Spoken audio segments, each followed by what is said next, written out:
खुलुमबाय आं सिबिरानि ब्रह्म नोंथांमोनखौ आंनि एसबी बड' निउज चेनेलाव गासैखौबो बरायबावनाय थाबाय नोंथांमोननि थाखाय आं गोदान मोनसे भिडिअ लानानै फैबावबाय अन्नानै भिडिअखौ जोबजासिम नायलांदो गोदान बोसोराव भारतारिफोरनि थाखाय मोजां खौरां भारत हादराव कर'नानि भेक्सिन कभिसिल्डखौ इमारजेन्सि बाहायनायनि थाखाय drugs controller general of India DCGI नि एक्सपार्ट कमिटिया गनायथि होबाय नाथाय बिनि फाइनाल एबा जोबथा गनायथिखौ DCGI आ होगोन कर'नानि भेक्सिन कभिसिल्डखौ एस्ट्राजेनेका आरो अक्सफर्ड इउनिभार्सिटिया पुनेनि सिराम इन्स्टिट्युट अफ इन्डियाजों लोगो नांनानै बानायदों खौरांनि बायदिब्ला सिराम इन्स्टिट्युट अफ इन्डियाया दासिम 5 कौटि कभिसिल्डनि द'जखौ थाग-थियारि खालामनानै दोनखादों आरो बे बोसोरनि मार्च दानसिमाव 10 कौटि द'ज थियारि जागोन फैगौ फेब्रुवारि दाननिफ्राय आसामाव पेट्रल डिजेल आरो जौनि बेसेना खम जाफिनसिगोन बे खोथाखौ बुंदों डक्टर हेमन्त बिश्व शर्मा बिथाङा बुंथिदों दि कभिड-19 साग्लोबनायनि उनाव गासैबो बन्द जाजोबनायाव रायजोनि रांखान्थि एबा इक'नमिखौ बारायनो थाखाय पेट्रल डिजेल आरो जौफोराव होखानाय टेक्सनिख्रुइ बांसिन टेक्स लानाय जादोंमोन थांनाय बोसोर 2020 मायथाइनि मे दाननिफ्रायनो आसाम सोरखारा इन्डियान मेड फरेन लिकुइडआव एक्साइज डिउटि एबा टेक्सखौ 25% बारायदोंमोन पेट्रल आरो डिजेलनि बेसेनखौ थांनाय बोसोरनि एप्रिल दाननिफ्रायनो लिटारसेयाव 5 राङै बारायनानै होदोंमोन दा बेनि सायाव टेक्सखौ फैगौ फेब्रुवारि दाननिफ्राय खम खालामफिनसिगोन होननानै बुंथिदों डक्टर हेमन्त बिश्व शर्मा बिथाङा प्रमद बर' बिथाङा मैया सा 7 EMजों लोगोसे डिपुटि CM बिथांनो बिबानखौ राननानै होबाय डिपुटि चिफ गबिन्द बसुमतारी बिथांनो पन्चायत एन्ड रुरेल डेभेलपमेन्ट आरो स्मल स्केल इन्डास्ट्रि बिबानखौ होबाय EM उखिल मुसाहारि बिथांनो दै फुंखा एबा वाटार रिसोर्स बिबानखौ होबाय EM रन्जित बसुमतारी बिथांनो हाग्रा बिफान एबा फरेस्ट बिबानखौ होबाय EM अरुप कुमार देनो सावस्रि एबा हेल्थ एन्ड फेमिलि वेलफेयार बिबानखौ होबाय EM जगन्त बर'आनो दै रानसारथाय एबा इरिगेसन बिबानखौ होबाय EM गौतम दासनो सुबुं अनसाय एबा ससियेल वेलफेयार बिबानखौ होबाय EM घ्यानसाम दास बिथांनो आबाद एबा एग्रिकालचार बिबानखौ होबाय आरो बिथां EM रनेन्द्र नार्जारिनो हान्थामेला एबा ट्रेन्सपर्ट बिबानखौ होबाय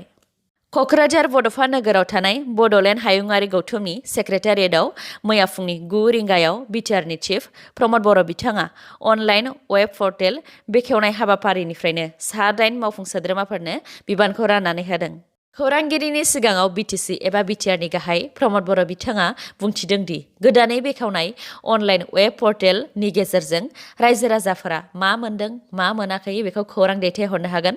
बबेबा हस्पिटालफोरा 12 रिंगायावबो खुलियाखैबा बेखौबो फट' खेबनानै दैथायहरनो हागोन नङाब्ला मानिबा सोमोन्दै मिथिनो गोनां दङब्ला एबा जायखिजाया सोरखारनिफ्राय मोननो गोनांखौ मोननो हायाखैबा खौरां दैथायहरनो हागोन बेनि अनगायैबो रायजो राजाफोरनि जेंनाखौ सुस्रांनो थाखाय टल फ्रि नाम्बार होदों नाम्बारा 0114221330 BTRआव थानाय गासैबो हारिनि सुबुंफोरनि गोजोन आरो समानै जौगानायनि थाखाय फैगौ 4 जानुवारियाव स्टुडेन्टस इउनियनफोर ससियेल एबा समाजारि अर्गानाइजेसनफोर आरो धोरोमारिफोरजों सावरायलायगोन जाहाथे बिथांमोननि जेंनाखौ मिथिनो हायो आरो बिथांमोननि जेंनाखौ काउन्सिलाव सुस्रांनो हायाब्ला रायजो सोरखारनो लिरहरगोन आरो रायजो सोरखारनो हायाब्ला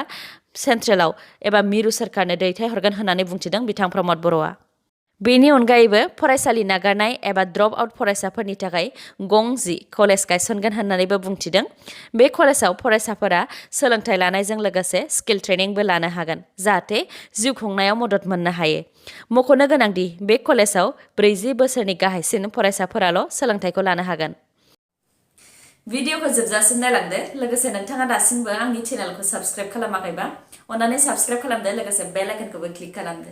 जाहाथे गोदान भिडिअ लानानै आं फैयोब्ला नोंथांनाव सिगांग्रो नटिफिकेसन सौफैयो JEE आनजादनि केलेंकारि एबा बेले-बेजेआव आसाम पुलिसआ सा 8 दायनिगिरिनि हेंथायै कर्टआव चार्जशीट फाइल खालामबाय मुंफोरा फारियै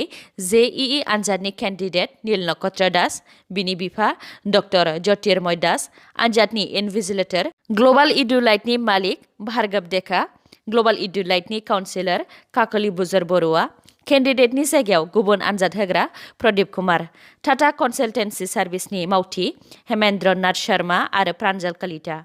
थांनाय 5 सेप्तेम्बराव JEE आनजादाव आसामनिफ्राय टप खालामनो हानाय नील नक्षत्र दासआ गाव आनजाद होआलासे गुबुन प्रदीप कुमारखौ आनजादाव जिरायहोदोंमोन आरो बेनि थाखाय नील नक्षत्र दासनि बिफाया प्रदीप कुमारनो 15 लाख रां होदोंमोन। स्रोदै गुबुनखौ आनजादाव जिरायहोनाय खौरांखौ नील नक्षत्र दासआ गावनो गुबुन सोरनोबा फनाव खोन्थाहरदोंमन। बेनि उनाव अडिअ क्लिपआ गोसारनायावनो बे जाथाया सोराङाव फैदों आरो दायनिगिरिफोरखौ आसाम पुलिसआ सासेनिफ्राय सासे हमबोबाय थादोंमोन। आसामनि एचएस फाइनाल इयारनि आर्टस, साइन्स आरो कमार्सनि आनजादा 2021 मायथाइनि मार्चनि गिबि सप्तानिफ्रायनो जागायगोन। खौरां मोननाय बायदिब्ला बे आनजादखौ मोजाङै खुंफुंलांनो थाखाय थाग थियारि खालामदों सेक्रेटारि डक्टर रमेश चन्द्र चुटियाया। आनजादनि थाखाय 30% सिलेबासखौबो खम खालामखानाय जादोंमोन। सिगांनि आनजादफोराव जाय आनजाद मिरु एबा एग्जाम सेन्टारफोरा मोजाङै आनजाद खुंफुंनो हायाखैमोन, बैफोर मिरुफोराव आनजाद खुंनायखौ बन्द खालामगोन। बेनि अनगायैबो बबेबा सेन्टारा गिबि खेबनि थाखाय आनजाद खुंगोनब्ला बिबानाव थानाय फरायसालिनि गाहाया गावनि सामलायनो हानायखौ फोरमायनानै लाइजामाव सिगनेचार होनानै सोलोंथाइनि बिबानगिरिनो जमा होनांगोन।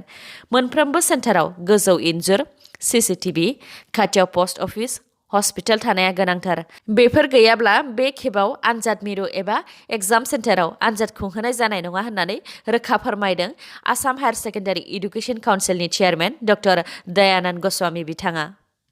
गुवाहाटी मेडिकेल कलेज एन्ड हस्पिटालाव नर्थ इस्टनि गिबिसिन मेगन एबा आइ बेंकजों लोगोसे सुपार स्पेशियेलिटिखौ मैया डक्टर हेमन्त बिश्व शर्माया बेखेवबाय।